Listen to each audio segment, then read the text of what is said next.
Welcome back. By now, you know that goals are important to the success of your project. And you know that they need to be well defined in order to help keep your project on track. Since your deliverables depend on your goals, it's in your best interest to get those goals as well defined as possible. Lucky for you, I've got an easy method for doing just that: setting SMART goals. I already mentioned that goals should be specific and measurable. The SMART method to evaluate goals add 3 more considerations for success: be attainable, be relevant, and be time-bound.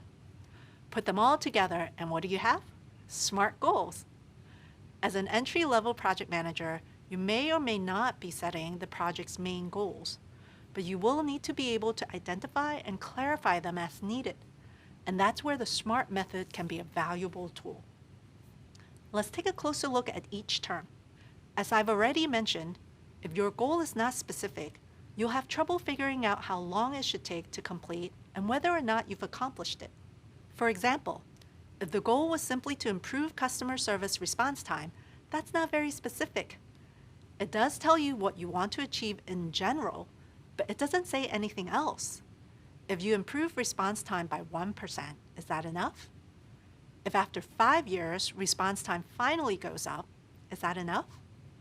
How about if only half of your staff improves their response times, but the other half stays the same?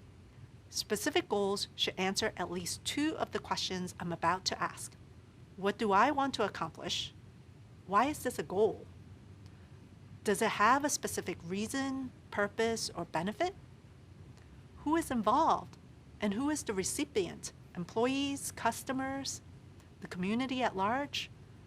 Where should the goal be delivered? And finally, to what degree? In other words, what are the requirements and constraints? Next, we want to set goals that are measurable, meaning we can determine that they were objectively met. Measuring is not only a way for people to track progress, but also a tool to help people stay motivated. You can tell if a goal is measurable by asking how much, how many, and how will I know when it's accomplished? Sometimes the success of a goal can be measured with a simple yes or no. Did you learn to play the guitar? Yes or no? You will need to measure most of the goals you have with metrics. Metrics are what you use to measure something like numbers or figures. For example, if your goal was to run a 5K, a 5-kilometer race, then distance in kilometers is your metric. At Office Green, the project goal is to increase revenue by 5%. In this case, revenue is the metric. Lastly, consider benchmarks or points of reference to make sure you're choosing accurate metrics. For instance, if your overall goal is to increase revenue, you can look at last year's data as a benchmark for deciding how much to increase revenue this year. If last year's revenue increased by 3%, then an increase by 5% in a booming economy would be a reasonable goal for this year. Okay, so the goal is specific and measurable. But is it attainable? Can it reasonably be reached based on the metrics? Typically, you want goals that are a little challenging to encourage growth. Otherwise, what's the point of the goal if nothing's going to change? However, you don't want it to be too extreme or you'll never reach it. You'll have failed before you even started. Aim to find a balance between the 2 extremes. For example, let's take the goal to run a 5K. Say you regularly run 2.5 kilometers 3 times a week. An attainable goal would be to go from running 2.5 kilometers to running 5 kilometers within 4 weeks. An unattainable goal might be earning first place in the 5K. I mean, it could happen, but it's not likely, especially if you've never run a race before. But how can you know if a goal is attainable if it's unfamiliar? A clue to helping you figure out if your goal is attainable is to ask, how can it be accomplished? Break down the goal into smaller parts and see if it makes sense. Going from 2.5 kilometers to 5 kilometers over 4 weeks means increasing your distance by a little over half a kilometer each week. That's not so bad. Use the same process on your Office Green project goal. Businesses usually conduct quarterly reviews, So let's assume the increase is expected to occur over the course of a year or 4 quarters. In order to meet the goal, you need to see an increase of at least 1.25% each quarter. Seems pretty reasonable to me.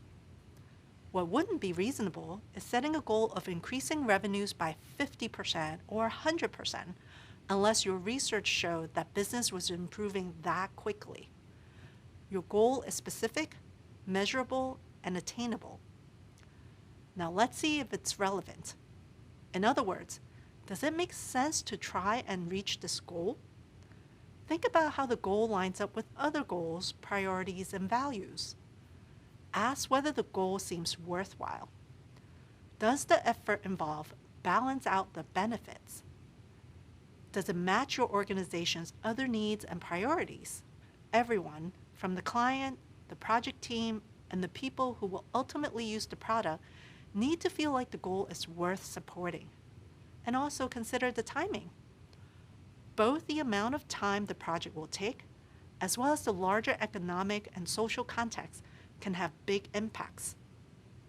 There might be a budget to complete the project now, but will the company be able to sustain the project over time?